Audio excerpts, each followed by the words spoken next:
Hi friends, നമസ്കാരം. എന്തെങ്കിലും ചിന്തിച്ചിട്ടുണ്ടോ നമ്മുടെ ലോകത്തിൽ സ്നേഹം, ഒത്തൊരുമ ഇതെല്ലാം കുറഞ്ഞ് എല്ലാവരും സെൽഫിഷ് ആയല്ലോ എന്ന്? അങ്ങനെ നിങ്ങൾക്ക് തോന്നിയിട്ടുണ്ടെങ്കിൽ എന്തായാലും നിങ്ങൾ ഈ സിനിമ കാണണം.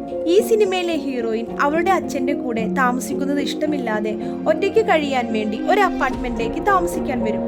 അവിടെയുള്ള മറ്റു ഫാമിലീസ് അവളെ സ്വന്തം വീട്ടിലെ ഒരു കുട്ടിയെ പോലെയാണ് കാണുന്നത്. എന്നാൽ അത് വെറും 2 ദിവസം മാത്രമാണ്. 3-ാമത്തെ ദിവസം അവളെ വളരെയധികം കഷ്ടപ്പെടുത്തുകയും ടോർച്ചർ ചെയ്യുകയും ചെയ്യുന്നുണ്ട്. എന്തുകൊണ്ടാണ് അവർ ഇങ്ങനെയൊക്കെ ചെയ്യുന്നത്? ഇങ്ങനെയുള്ള ഒരു സൈക്കോ അപ്പാർട്ട്മെന്റിൽ നിന്നും നമ്മുടെ ഹീറോയിന് രക്ഷപ്പെടാൻ കഴിയുമോ? അതോ ഇല്ലേ? നമുക്ക് നോക്കാം. വെൽക്കം ബാക്ക് ടു വഴി അറിയാതെ വിധി അറിയാതെ. ഓപ്പണിംഗ് സീനിൽ നല്ല ഭംഗിയുള്ള അപ്പാർട്ട്മെന്റ് ആണ് കാണിക്കുന്നത്.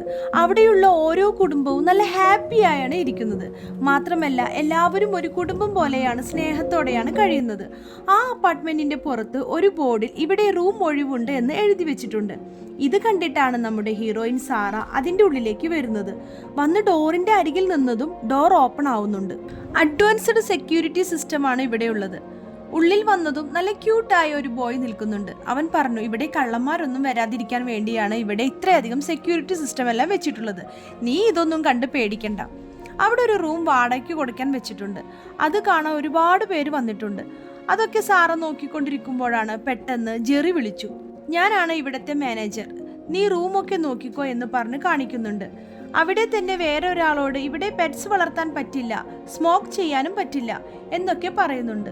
ഇതൊക്കെ കേട്ടിട്ട് റൂമൊക്കെ നോക്കിക്കൊണ്ടിരിക്കുകയാണ് നമ്മുടെ സാറ. അവസാനം അയാൾ അവളുടെ അടുത്ത് വന്ന് ഫോം ഫിൽ ചെയ്ത് കൊടുത്ത് കുറേ ഡീറ്റെയിൽസ് എല്ലാം ചോദിക്കുന്നുണ്ട്.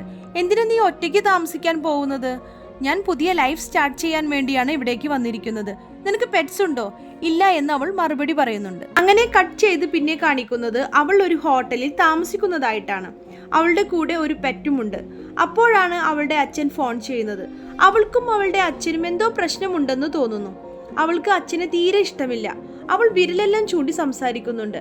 അവസാനം അച്ഛൻ ഫോൺ വെക്കും. പിന്നെ കാണിക്കുന്നത് നെക്സ്റ്റ് സീനാണ്. സാറ ഓഫീസിലിരുന്ന് വർക്ക് ചെയ്യുന്നുണ്ട്. അവൾ അവിടെ പേടിച്ച് എന്തോ വിഷമമുള്ളതുപോലെയാണ് ഇരിക്കുന്നത്. കാരണം അവിടുത്തെ മാനേജർ ഇവളെ ഇടയ്ക്കിടയ്ക്ക് ശല്യം ചെയ്യുന്നുണ്ട്. എന്നാൽ അവിടെ ലിസ എന്നൊരു ക്യാരക്ടറുണ്ട്. അവൾ ആരെന്ത് പറഞ്ഞാലും ഒരു പ്രശ്നവുമില്ലാത്ത ക്യാരക്ടറാണ്. അങ്ങനെ 2 പേരും ഫ്രണ്ടാവും. പിന്നെ കാണിക്കുന്നത് ആ അപ്പാർട്ട്മെന്റിലെ ആ വേക്കൻസി എന്ന ബോർഡ് ജെറി എന്ന ആള് എടുത്തു മാറ്റുന്നതാണ്. അതായത് നമ്മുടെ സാറയ്ക്ക് ആ റൂം കിട്ടിയെന്ന്. ഇപ്പോൾ ഇതാ സാറ ബാഗെല്ലാം എടുത്ത് അവളുടെ പെറ്റിനെ ആരും കാണാതെ അതിനുള്ളിലാക്കി വരുന്നുണ്ട്. അപ്പോൾ അവിടെ അവൾ ഒരാളെ കാണുന്നുണ്ട്. കാണുമ്പോൾ തന്നെ സൈക്കോ പോലെയുണ്ട്. അവൾ പേടിച്ചു ഓടും. അപ്പോഴാണ് ആ ക്യൂട്ടായ ആ ചെക്കൻ വന്ന്, ഞാൻ നിങ്ങളെ ഹെൽപ്പ് ചെയ്യാം, നമ്മുടെ നെയ്ബേഴ്സിനെല്ലാം ഞാൻ നിനക്ക് കാണിച്ചു തരാമെന്ന് പറഞ്ഞ് കൂട്ടിയിട്ട് പോകും. ഇന്നൊരു പാർട്ടി വെച്ചിട്ടുണ്ട്, വരണം എന്നൊക്കെ പറയുന്നുണ്ട്. പിന്നെ കാണിക്കുന്നത് നമ്മുടെ ഹീറോയിൻ ആ പാർട്ടിക്ക് വരുന്ന സീനാണ്. അവിടെ ഒരു ഓൾഡ് ലേഡി ഉണ്ട്. അവരുടെ പേര് ഈബി. അവര് സാറയോട് നല്ല അറ്റാച്ച് ആവുന്നുണ്ട്. അവര് സാറയെ കൂട്ടിയിട്ട് പോയി മറ്റുള്ളവർക്ക് പരിചയപ്പെടുത്തി കൊടുക്കുന്നുണ്ട്.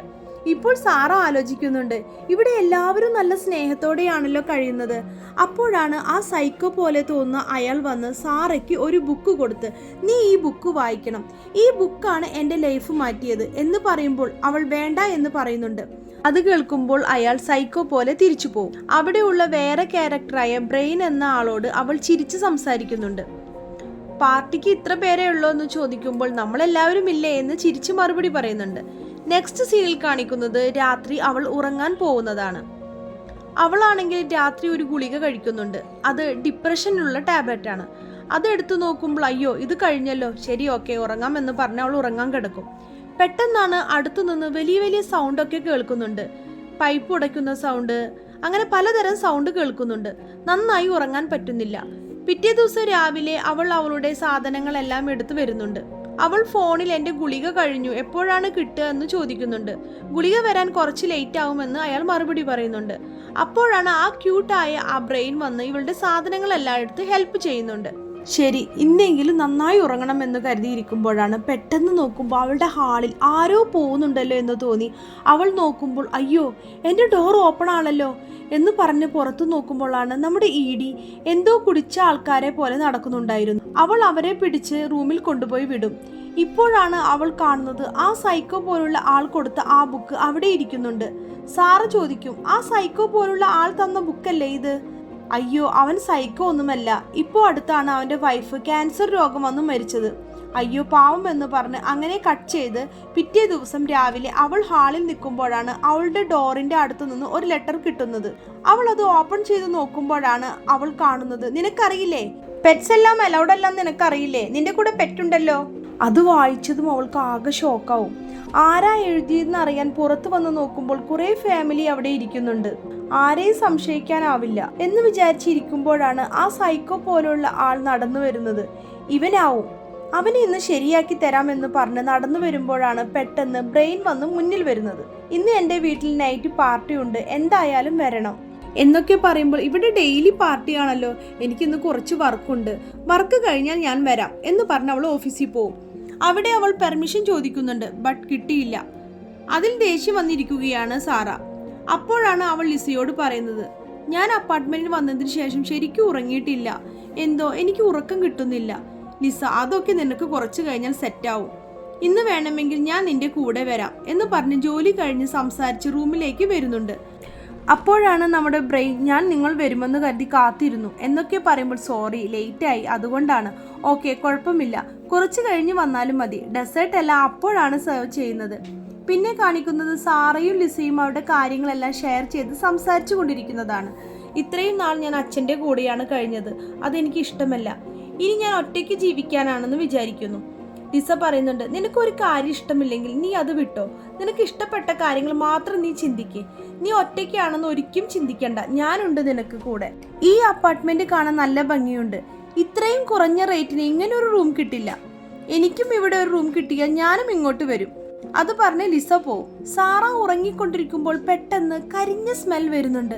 അയ്യോ എന്തോ ഒരു സ്മെൽ വരുന്നുണ്ടല്ലോ എന്ന് പറഞ്ഞ് അവൾ കിച്ചണിലേക്ക് വന്ന് നോക്കുമ്പോൾ ഓവനിൽ എന്തോ വെച്ചിട്ടുണ്ട്. അത് അവൾ ഓപ്പൺ ചെയ്ത് നോക്കുമ്പോൾ പാവം അതിൽ അവളെ പെറ്റിനെ വേവിച്ചു കൊണ്ടിരിക്കുകയാണ്. അതിന്റെ മുകളിൽ പെറ്റ് നോട്ട് എഗ്രിമെന്റ് എന്ന് വെച്ചിട്ടുണ്ട്. അത് ഓപ്പൺ ചെയ്ത് നോക്കിയപ്പോൾ അവൾ ഷോക്കാവും. ആ ഷോക്കിൽ നിൽക്കുമ്പോൾ പിന്നിൽ നിന്ന് ഒരു രൂപം.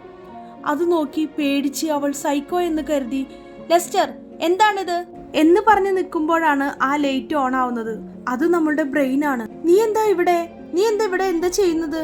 അത് പറഞ്ഞതും അവളെ അവിടെ ചെയറിലിരുത്തി കൈയും കാലും കെട്ടിയിട്ട് അവൻ ഒരു ബാഗിൽ നിന്ന് ഒരു മരുന്നെടുത്ത് അവളെ ഇഞ്ചക്ഷൻ ചെയ്യാൻ റെഡിയാക്കുന്നുണ്ട്. പെട്ടെന്ന് അവൾ ആ ചെയർ എടുത്ത് തട്ടി അവനെ അടിച്ച് അവിടെ നിന്ന് ഡോർ തുറന്ന് ഓടി എന്നെ രക്ഷിക്കണേ എന്ന് പറഞ്ഞ് നിൽക്കുമ്പോൾ അവിടെയുള്ള ഡോക്ടറും എസ്റ്ററും വന്ന് പേടിക്കണ്ട ഞങ്ങളെല്ലാം ഉണ്ട് എന്ന് പറഞ്ഞ് അടുത്തേക്ക് വരും.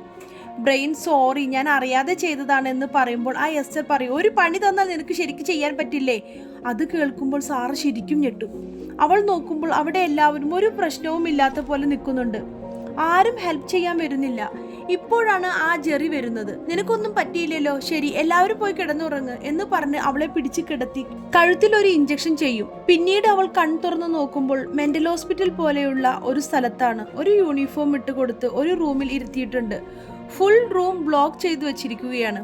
ഇപ്പോൾ ഇതാ ജെറിയും ബ്രെയിനും ഉള്ളിലേക്ക് വരുന്നു.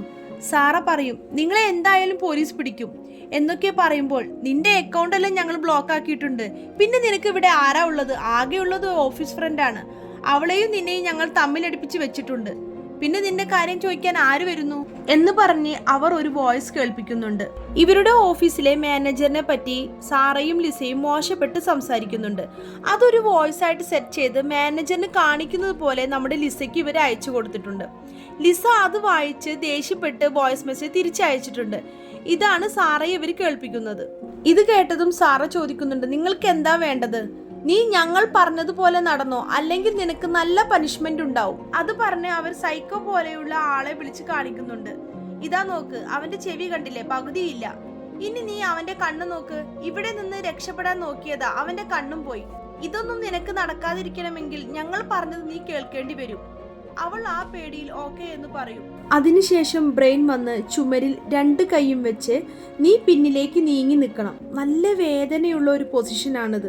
ഇവിടെ റെഡ് ലൈറ്റ് കത്തിയാൽ നീ ഈ പൊസിഷനിൽ നിൽക്കണം. ആ ലൈറ്റ് നിന്നാലാണ് നിനക്ക് റിലാക്സേഷൻ. അത് പറഞ്ഞ് അവൻ അവിടെ നിന്ന് പോവും. ഇപ്പോൾ നമ്മുടെ ഹീറോയിൻ നോക്കണം. വളരെ പെയിൻഫുള്ളായി ആ റെഡ് ലൈറ്റ് ഓഫ് ആയതും ഇതാ കിടക്കുന്നു താഴെ. കുടിക്കാനാകെ ഒരു ഡ്രിങ്ക് ബോട്ടിലാണ് ഉള്ളത്. പിന്നെ ഒരു ബെഡ് പാനും ഉണ്ട്. ഇതൊക്കെ സഹിക്കാൻ പറ്റാതെ പല്ല് കടിച്ച് ഞാൻ രക്ഷപ്പെടും ഇവിടെ നിന്ന് അങ്ങനെ സ്വയം സമാധാനിച്ചിരിക്കുകയാണ് നമ്മുടെ സാറ. അപ്പോഴേക്കും ആ ലൈറ്റ് ഓഫ് ആവും. ആ സമയത്താണ് ഓരോരുത്തരായി സംസാരിക്കാൻ വരുന്നത്. ഇപ്പോഴാണ് ആ വയസ്സായ ലേഡി വന്ന് പറയുന്നത്, നീ വിഷമിക്കണ്ട, നിനക്ക് എന്നാണ് തോൽക്കാതിരിക്കാൻ പറ്റുന്നത് അന്ന് നിന്റെ വേദനയെല്ലാം പോവും. അന്ന് നമ്മൾ മുന്നത്തെ പോലെ ഹാപ്പി ആയിട്ട് ഇരിക്കും. ഇപ്പോൾ നമ്മുടെ സാറ വളരെ വീക്കായി തുടങ്ങിയിരിക്കുന്നു. അവൾ ലൈറ്റ് കത്തിയിട്ടും അവൾക്ക് ആ പൊസിഷനിൽ നിൽക്കാൻ പറ്റാതെ കൈയെടുത്തു. ആ സമയത്ത് തന്നെ ജെറിയും ബ്രെയിനുള്ളിലേക്ക് വന്ന് ദേഷ്യത്തിൽ ചീത്ത പറഞ്ഞ് പേടിപ്പെടുത്തി 2 കൈയും വെച്ച് ആണിയടിച്ചു. സഹിക്കാൻ പറ്റാത്ത വേദനയിൽ സാറ നിന്നുകൊണ്ടിരിക്കുകയാണ്. ഈ സമയത്താണ് നമുക്ക് മാനസിക അസ്വസ്ഥത ഉണ്ടാക്കുന്ന ഒരു മ്യൂസിക് വെക്കുന്നത്. ഈ വേദന സഹിക്കാൻ പറ്റാതെ നിന്നുകൊണ്ടിരിക്കുമ്പോൾ അവളുടെ അച്ഛൻ്റെ ശബ്ദം ചെവികളിൽ മുഴുകിക്കൊണ്ടിരിക്കുന്നുണ്ട്. നിനക്ക് പറ്റും, നിനക്ക് ഇവിടെ നിന്ന് രക്ഷപ്പെടാൻ പറ്റും. അതോടുകൂടി അവൾ ആണി കുത്തിയ കൈകൾ വലിച്ചെടുത്തു. അങ്ങനെ അവൾ മയങ്ങി വീണു. ഈ പനിഷ്മെന്റ് തുടർന്നിട്ടേയിരുന്നു. അവൾ അതിൽ അഡ്ജസ്റ്റ് ആയി. പാവം സാറ.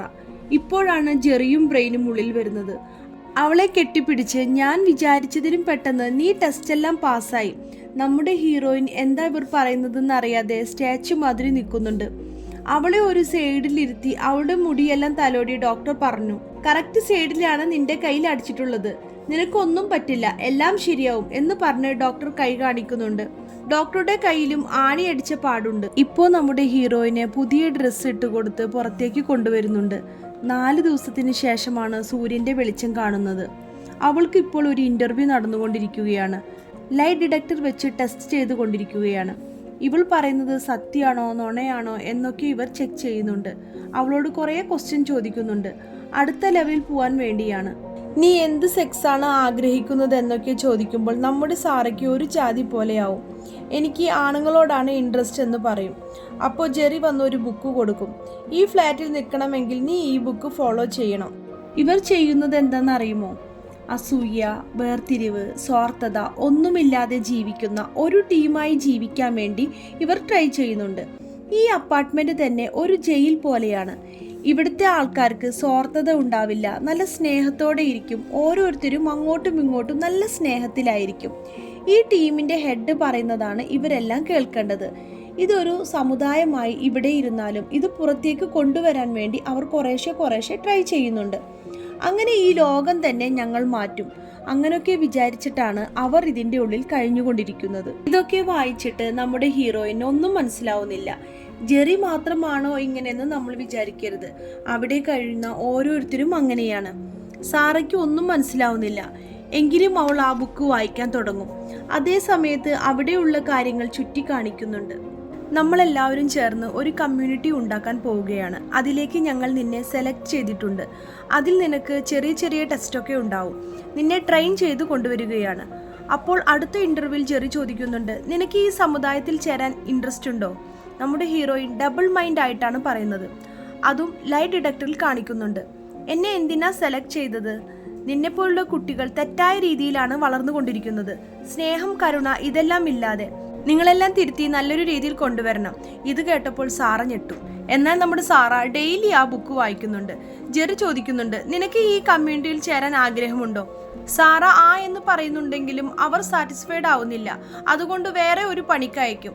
അവിടെ ഒരു ചെറിയ സ്കൂളുണ്ട്. അത് നടത്തുന്നത് നമ്മുടെ എസ്തർ ആണ്. അവിടെ ഒരു TV ഓൺ ചെയ്ത് വെച്ചിട്ടുണ്ട്. അവരെല്ലാം ഒരു ബുക്ക് നോക്കിയിട്ടിരിക്കുകയാണ്. അപ്പോഴാണ് അവിടെയുള്ള സ്ക്രീനിൽ ഒരു ഇന്റർവ്യൂ നടക്കുന്നത്. അതിലുള്ള ഒരാളോട് ഇങ്ങനെയുള്ള സമുദായം എല്ലാം ഉണ്ടാക്കിയെടുക്കാൻ പറ്റുമോ എന്ന് ചോദിക്കുന്നുണ്ട്. അതിലെ ആൾ മറുപടി പറയുന്നത് ഇങ്ങനെയാണ്, സെൽഫിഷ് ഇല്ലാത്ത ഒരു സമുദായം ഉണ്ടാക്കിയെടുക്കണമെങ്കിൽ നമ്മൾ അവരെ മാനസികമായി പീഡിപ്പിക്കണം. ആ ഇന്റർവ്യൂവിൽ പറയുന്ന കാര്യങ്ങൾ പോലെയാണ് ആ അപ്പാർട്ട്മെന്റിൽ നടന്നുകൊണ്ടിരിക്കുന്നത്. ഇതൊക്കെ കാണുമ്പോൾ സാറയ്ക്ക് തല ചുറ്റുന്നുണ്ട്. ഇവിടെ ഒരാൾക്ക് പോലും സ്വാർത്ഥതയില്ല. എല്ലാവരും നല്ല സ്നേഹത്തോടെയാണ് കഴിയുന്നത്. ഇവർ ഡെയിലി ആ ബുക്ക് വായിച്ച് അവളും അതിൽ ഒഴുകി ചേർന്നു തുടങ്ങി. അതുമാത്രമല്ല, ഹീറോയിൻക്ക് നന്നായി മനസ്സിലാവുന്നുണ്ട്, ഇവരൊക്കെ ഒരു ഘട്ടത്തിൽ പുറത്തു പോകാൻ വേണ്ടി ട്രൈ ചെയ്തവരാണ്. ഇപ്പോൾ ഇവരെല്ലാം ഇതിൽ ബ്ലെൻഡായി. നെക്സ്റ്റ് ഇന്റർവ്യൂ നടന്നുകൊണ്ടിരിക്കുകയാണ്. നീ വഴിതെറ്റിപ്പോയ ഒരു പെണ്ണാണ്. ഞങ്ങൾ നിന്നെ മാറ്റണമെന്ന് വിചാരിച്ചാണ് സെലക്ട് ചെയ്തത്. നിനക്ക് ഈ കമ്മ്യൂണിറ്റിയിൽ ചേരാൻ ഇഷ്ടമാണോ അല്ലേ എന്ന് ചോദിക്കുമ്പോൾ അവൾ ആ എന്ന് മറുപടി പറയും. ഈ കമ്മ്യൂണിറ്റിയിൽ ഓരോരുത്തർക്കും ഓരോ പണിയുമുണ്ട്. നിന്റെ ആദ്യത്തെ പണി എന്ന് പറഞ്ഞ് ആ സെക്യൂരിറ്റി റൂമിലേക്കാണ് അവളെ കൊണ്ടുപോകുന്നത്. എല്ലാ റൂമിലും ബാത്റൂമിലും ക്യാമറ വെച്ചിട്ടുണ്ട്. അതുപോലെ തന്നെ ഈ റൂമിലെ ക്യാമറ ആരാ നോക്കുന്നതെന്ന് ബ്രെയിനോട് ചോദിക്കുമ്പോൾ നീ ആവശ്യമില്ലാത്ത കാര്യങ്ങൾ അന്വേഷിക്കേണ്ട എന്ന് പറയും. അപ്പോൾ സാറ മോണിറ്റർ നോക്കിക്കൊണ്ടിരിക്കുമ്പോഴാണ് പെട്ടെന്ന് ആ വയസ്സായ ലേഡിക്ക് സുഖമില്ലാതെ ആവുന്നത്. അത് കണ്ട് അവൾ അയ്യോ മുത്തശ്ശിക്ക് സുഖമില്ല, പെട്ടെന്ന് രക്ഷപ്പെടുത്തണേ എന്ന് പറഞ്ഞ് അവിടേക്ക് ഓടുന്നുണ്ട്. പെട്ടെന്ന് അവൾ അവിടേക്ക് പോയി ഡോക്ടറെ കൂട്ടിയിട്ട് വരും. ആ ലേഡിയെ രക്ഷപ്പെടുത്തുകയും ചെയ്യും. ഇപ്പോൾ ജെറി വന്ന് പറയുന്നുണ്ട്, ദാ നോക്ക്, നീ എത്ര വലിയ കാര്യമാണ് ചെയ്തത്. ഇതാണ് ഈ കമ്മ്യൂണിറ്റിയുടെ ആവശ്യം. ഞങ്ങൾ തന്ന ടോർച്ചറിൽ നീ നല്ല ഒരാളായി മാറി. ഇതാണ് ഞങ്ങളുടെ കമ്മ്യൂണിറ്റിയുടെ പവർ. ഇപ്പോൾ ആ ഓൾഡ് ലേഡിയെ കാണാൻ ആ അപ്പാർട്ട്മെന്റിലെ എല്ലാവരും വരുന്നുണ്ട്. സാറ നല്ല ഹാപ്പിയായി വരുന്നുണ്ട്. ആ ലേഡിയോട് ശരി ഞാൻ ഇനി പോവട്ടെ എന്ന് പറയുമ്പോൾ വേണ്ട, കുറച്ചു നേരം കൂടി എൻ്റെ കൂടെ ഇരിക്കുക എന്ന് പറയുന്നുണ്ട്. അപ്പോഴാണ് ആ ബ്രെയിൻ വരുന്നത്. അവൻ പറയുന്നുണ്ട്, 5 വർഷം മുന്നേ ഞാൻ വരുമ്പോൾ എന്നെ ഒരു മോനെ പോലെയാണ് ഇവർ നോക്കിയത്, അതൊക്കെ മിസ്സാവുകയാണ് എന്നൊക്കെ പറയുമ്പോൾ സാറയ്ക്കൊന്നും മനസ്സിലാവുന്നില്ല. അവൾ നോക്കുമ്പോൾ എല്ലാവരും ഇതുപോലെ ഓരോന്നും പറയുന്നുണ്ട്. അപ്പോഴാണ് ബ്രെയിൻ്റെ ഉള്ളിലുള്ള കാര്യം പുറത്തു വരുന്നത്. അവരെ കൊല്ലാനുള്ള തീരുമാനമാണ്. അതിന് നമ്മുടെ ബ്രെയിൻ പറയുന്ന കാരണം ഇതാണ്, അവർക്ക് വയസ്സായി, ഇനിയിപ്പോൾ അവരെ നോക്കാൻ ആരുമില്ല. ആ ലേഡിയെ കൊല്ലാനുള്ള എല്ലാ പണിയും നോക്കുന്നുണ്ട്. സാറ കരഞ്ഞു നിലവിളിക്കുന്നുണ്ട്, വേണ്ട കൊല്ലല്ലേ എന്നൊക്കെ പറയുമ്പോൾ ബ്രെയിൻ മിണ്ടാതിരിക്കുക, നമ്മുടെ കമ്മ്യൂണിറ്റിക്ക് ഒരു റൂളുണ്ട്, അതുപോലെ നമ്മൾ ഫോളോ ചെയ്യണം. അയ്യോ പാപികളെ, നിങ്ങൾ സ്നേഹം കരുണ എന്നൊക്കെ പറഞ്ഞ് ഇങ്ങനെയൊക്കെ ചെയ്തല്ലോ എന്ന് വിചാരിച്ച് അവളുടെ മനസ്സ് കുഴപ്പത്തിലാവും. ഞാൻ എങ്ങനെ ഇവിടെ നിന്ന് രക്ഷപ്പെടും, ഒരു വഴിയുമില്ല, ഇങ്ങനെ ഒരു സ്ഥലത്താണല്ലോ ഞാൻ വന്നു പെട്ടത്.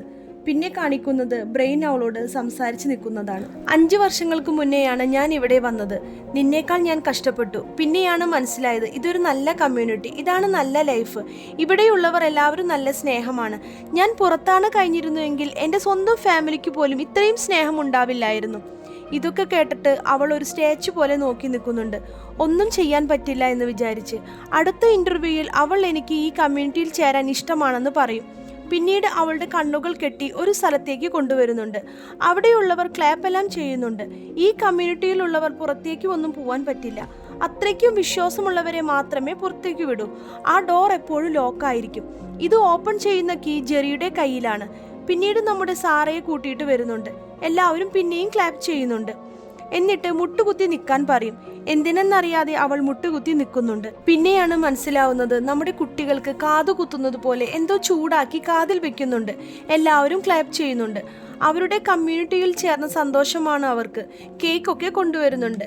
ബ്രെയിൻ അവൻ്റെ കാതിലും ഇതുപോലെ ചെയ്തിട്ടുണ്ടെന്ന് പറഞ്ഞ് അവളെ കെട്ടുപിടിക്കുന്നുണ്ട്. ഇപ്പോൾ നമ്മുടെ സാറയുടെ മുഖം ഒന്ന് കാണണം. പെട്ടെന്ന് സൈക്കോ പോലുള്ള ലെസ്റ്ററിനെ കാണിക്കുന്നുണ്ട്. അവൻ്റെ ഭാര്യ കുറച്ചു മുന്നെയാണ് മരിച്ചത്. ആദ്യത്തിൽ അവളെ കാണുമ്പോൾ തന്നെ അവൻ്റെ ഭാര്യയെയാണ് ഓർമ്മ വന്നത്. അത് എന്തുകൊണ്ട് സത്യമായി കൂടാ എന്ന് ജെറി ചോദിക്കുന്നുണ്ട്. നല്ലൊരു കമ്മ്യൂണിറ്റി എന്ന് പറഞ്ഞാൽ ഹസ്ബൻഡ്, വൈഫ്, കുട്ടികളാണ്. അതുകൊണ്ട് നിങ്ങൾ ഒരു കുടുംബമായി കഴിയണം. അത് ഞാൻ ഡിസൈഡ് ചെയ്തു എന്ന് പറയുമ്പോൾ എല്ലാവരും ക്ലാപ്പ് ചെയ്യും. അവിടെ വെച്ച് തന്നെ കല്യാണം.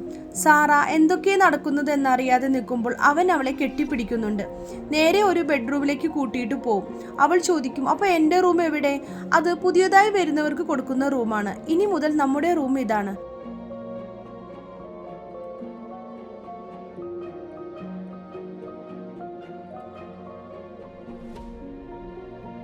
പെട്ടെന്നാണ് സെക്യൂരിറ്റി ക്യാമറയിൽ സാറയുടെ അച്ഛൻ അവളെ തെരഞ്ഞു വന്നിരിക്കുന്നത് കാണിക്കുന്നത്.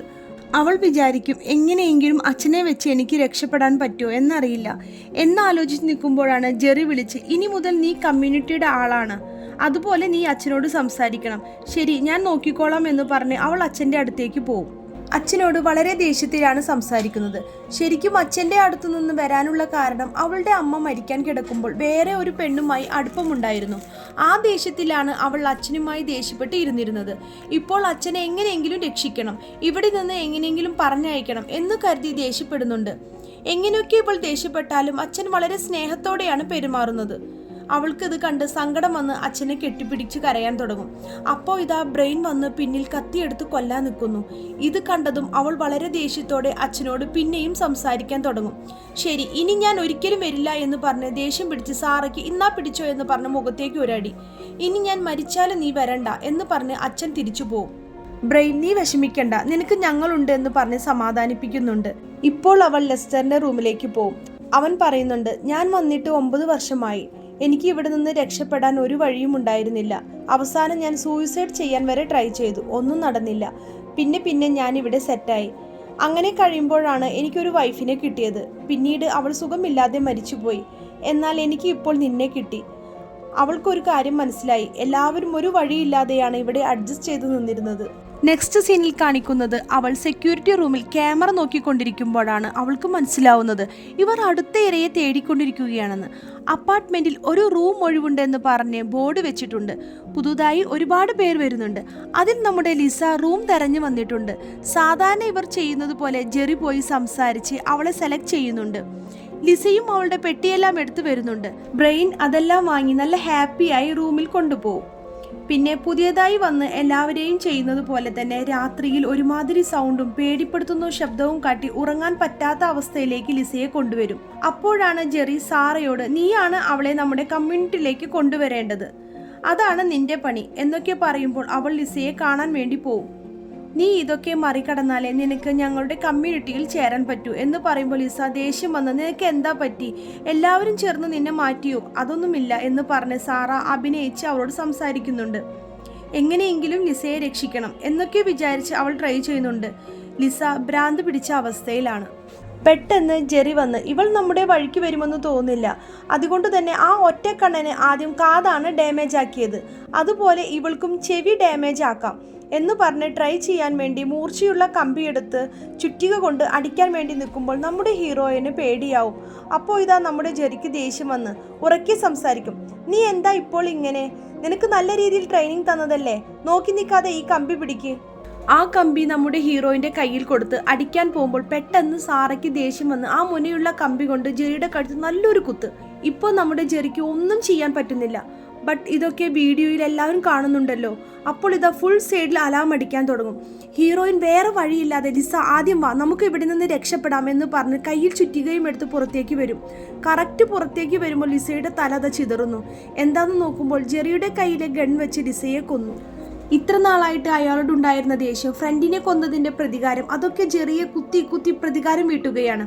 അതിനുശേഷം അവന്റെ പോക്കറ്റിൽ നിന്ന് ഗണ്ണും കീയും എടുത്ത് പുറത്തു വരികയാണ് നമ്മുടെ സാറ. കമ്മ്യൂണിറ്റിയിലുള്ള എല്ലാവരും ഇവളെ പിടിക്കാൻ നോക്കുന്നുണ്ട്. എൻ്റെ കയ്യിൽ കീയും ഗണ്ണും ഉണ്ട്. ആ ജെറിയെ ഞാൻ കൊന്നു. ഇനി നിങ്ങൾക്ക് ആർക്ക് വേണമെങ്കിലും ഇവിടെ നിന്ന് പോവാം. ഇത്ര നാൾ നിങ്ങൾക്ക് പുറത്തു പോവാൻ പറ്റാത്തത് കൊണ്ടല്ലേ ഇവിടെ നിന്നിരുന്നത്. എല്ലാവരും സൈക്കോ പോലെയായി. നീ പുറത്തു പോകുന്നത് വേസ്റ്റ്, നീ ഇവിടെ നിൽക്കുന്നതാണ് നല്ലത് എന്ന് ബ്രെയിൻ പറയുന്നുണ്ട്. ബ്രെയിൻ നല്ല സമാധാനത്തോടെ സംസാരിക്കാൻ അടുത്തേക്ക് വന്ന് ജെറി മരിച്ചതോടു കൂടി ഒന്നും കഴിഞ്ഞിട്ടില്ല, അതിനു മേലെയും ആളുകളുണ്ട്. ആ ബുക്ക് എഴുതിയ ആളുണ്ടല്ലോ, അയാളാണ് 4 കമ്മ്യൂണിറ്റി ഉണ്ടാക്കിയത്. കമ്മ്യൂണിറ്റി വളർന്നാണ് ഇപ്പോൾ നമ്മൾ ഇവിടെ നിൽക്കുന്നത്. ജെറി മരിച്ചതുകൊണ്ട് ഒന്നും അവസാനിക്കുന്നില്ല എന്ന് പറയുമ്പോൾ സാറ എസ്തറിനോട് ചോദിക്കും, നീ അന്ന് പറഞ്ഞില്ലേ എനിക്ക് രക്ഷപ്പെടാൻ പറ്റിയാൽ ഞാൻ രക്ഷപ്പെടുമെന്ന്. എന്നാൽ അവനും ഇവളെ എങ്ങനെയെങ്കിലും പിടിക്കണമെന്നതിലാണ് നിൽക്കുന്നത്. പെട്ടെന്ന് ബ്രെയിനെ വെടിവെച്ച് അവൾ പുറത്തേക്ക് ഓടും. ആരും വരണ്ട, ഞാൻ രക്ഷപ്പെടട്ടെ എന്ന് പറഞ്ഞ് പുറത്തേക്ക് പോകാൻ വേണ്ടി വാതിൽ കടക്കാൻ പോകുമ്പോഴേക്കും ഒരാൾ അവളെ പിടിച്ച് വലിക്കുന്നുണ്ട്. എസ്തർ ഇവളുടെ ഗൺ പിടിച്ച് വലിച്ച് കയ്യിൽ നിന്ന് എടുക്കും. അപ്പോൾ നമ്മുടെ എസ്തർ വെടിവെക്കും. അത് വേറെ ആരുടെ നേർക്കുമല്ല, സാറയെ പിടിച്ചു വെച്ച ആളെയാണ്. അവളോട് നീ പൊയ്ക്കോ, നീ രക്ഷപ്പെട്ടോ എന്ന് പറഞ്ഞ് സാറയെ പിടിക്കാൻ വന്നവരെല്ലാം പിടിച്ചു വെച്ച് ആ ഗൺ വെച്ച് സ്വയം വെടിവെച്ച് മരിക്കും. ഇതോടെ നമ്മുടെ സാറ ജീവൻ തിരിച്ചു കിട്ടിയ സന്തോഷത്തിൽ ഓടി മെയിൻ റോഡിൽ വന്നപ്പോഴാണ് അയ്യോ ഇവിടെ ആരുമില്ലല്ലോ എന്ന് വിചാരിച്ച് നോക്കുമ്പോഴാണ് ആ അപ്പാർട്ട്മെന്റ് പുറത്ത് ഒരു ബോർഡ് ഉണ്ടായിരുന്നല്ലോ, അതുപോലെ ഇവിടെ ലക്സൂരിയസ് എന്നൊരു ബോർഡ് വെച്ചിട്ടുണ്ട്. അപ്പോഴാണ് അലാം അടിയുന്നത്. ഇതാ വന്നു നമ്മുടെ കഥയിലെ ട്വിസ്റ്റ്. ഈ റോഡിലുള്ള എല്ലാ വീടും ഒരു കമ്മ്യൂണിറ്റിയുടേതാണ്. ഇവിടെ നിന്ന് രക്ഷപ്പെടാൻ ആർക്കും പറ്റില്ല. ഇപ്പൊ നിങ്ങൾ ഹീറോയിന്റെ മുഖത്തേക്കൊന്ന് നോക്കണം. ഒരേ സമയത്ത് കരയാനും വയ്യ ചിരിക്കാനും വയ്യ എന്നൊരവസ്ഥയിൽ നിൽക്കുന്നുണ്ട്. ഇതോടുകൂടി നമ്മുടെ സിനിമ ഇവിടെ അവസാനിക്കുകയാണ്. നിങ്ങൾക്ക് ഇങ്ങനെ സംഭവിച്ചാൽ എന്ത് ചെയ്യും? Comment below.